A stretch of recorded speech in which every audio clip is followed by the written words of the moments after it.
Mengapa kita perlu mempelajari komunikasi antar sel?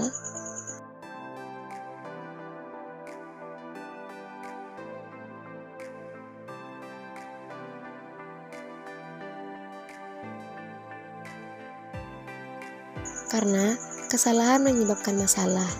Kesalahan komunikasi antar sel dapat menyebabkan penyakit. Sel perlu berkomunikasi dengan sel lain supaya dapat bekerja sama menjaga hemostatis.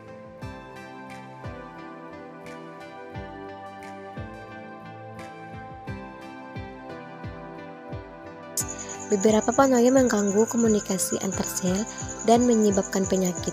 Deteksi molekul sinyal yang tidak normal dapat digunakan dalam diagnosis. Banyak obat dan pangan fungsional bekerja pada reseptor molekul sinyal.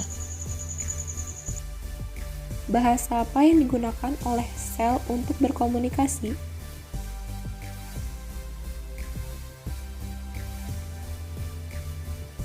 Sel berkomunikasi dengan molekul sinyal yang dikenal dengan berbagai nama, yaitu hormon, sitokin, kemokin, neurotransmittans, mediator, faktor pertumbuhan, dan sebagainya. Contohnya, sinyal asetilkolin dikeluarkan di ujung akson. Ikatan dengan reseptor di permukaan miofibra striata dan menghasilkan respons sel target berupa kontraksi otot. Organ berikut sudah lama dikenal sebagai organ endokrin. Penghasil molekul sinyal yaitu pankreas dan insulin, glandula suprarenalis dan kortisol dan adrenalin, hipofisis dan ACTH, tiroid dan T4, ovarium dan estrogen, testis dan testosteron. Namun sekarang kita ketahui bahwa semua sel memproduksi dan menerima sinyal. Saat otot kontraksi, mereka memproduksi molekul sinyal dan membuat organ lain tetap sehat.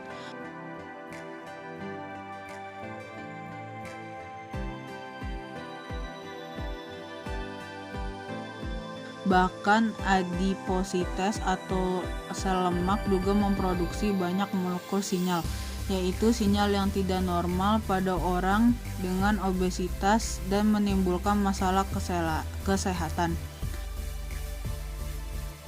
Molekul sinyal bisa dibagi menjadi dua golongan menurut jenis molekulnya. Yang pertama ada yang takut air atau hidrofobik yang terdiri dari kortisol, aldosteron, estrogen, testosteron, dan derivat vitamin A, D, E. Yang kedua ada yang suka air atau hidrofilik yang terdiri dari insulin, asetrosilin, eritrosilin, interleukinin, dan serotonin.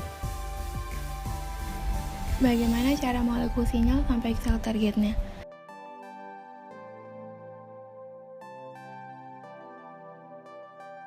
Yang pertama dengan cara endokrin, yaitu molekul sinyal masuk ke aliran darah untuk mencapai sel target yang jauh letaknya. Yang kedua dengan cara parakrin, yaitu sel target jaraknya dekat dan bila jaraknya sangat dekat disebut dengan sinapsis.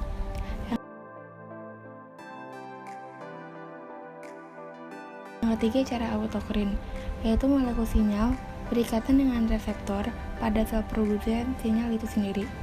Kontak langsung atau Jux-strain. Selain dengan molekul sinyal, sel juga berkomunikasi dengan vesikular, ekstraselularis atau ekosoma.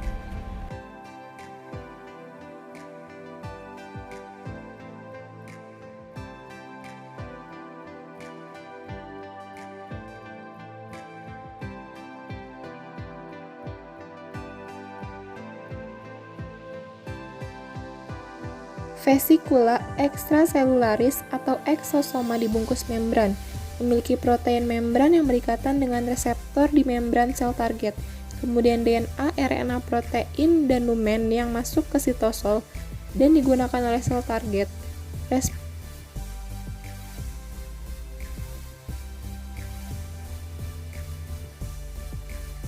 sel target dapat berupa proliferase, diferensiasi, kontraksi atau migrasi, sekresi, dan sebagainya.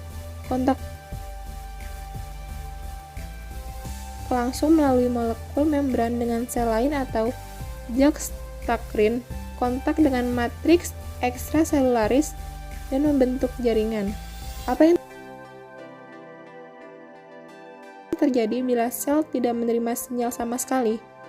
Apoptosis, komunikasi yang lancar menunjang hidup yang sehat.